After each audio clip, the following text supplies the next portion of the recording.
tayo magpapatong bedsheet agad. What's up, madlang people? Magandang hapon. Anong maganda sa hapon? Tayo magpapalit ng bedsheet for today's video. And for the reason... yum yum yum, Chef Boy Logro. Amoy agul. So makikita nyo, may bago tayong mundo.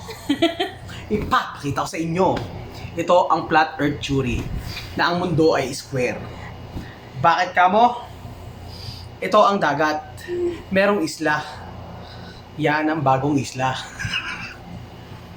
Ngayon, two sides ang isla natin ngayon.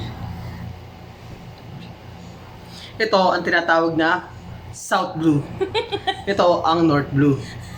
Kung bakit siya tinawag na ganoon, kahit siya ay puti, kasi napapalibutan siya ng purple. Ngayon, meron tayong second page. Yan.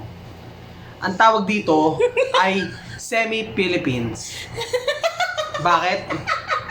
Philippines consists of 7,000 plus hundreds islands.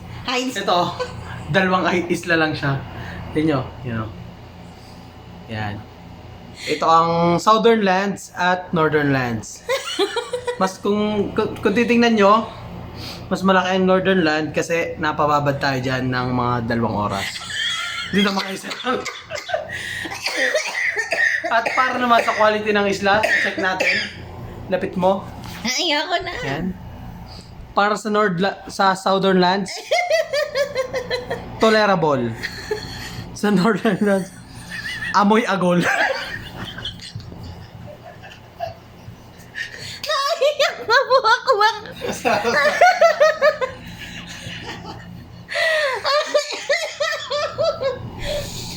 Ay, Diyos ko, Lord. Kaya, magpapalit na po tayo mamaya-maya lang ng cover. Yun lang! Let's rock!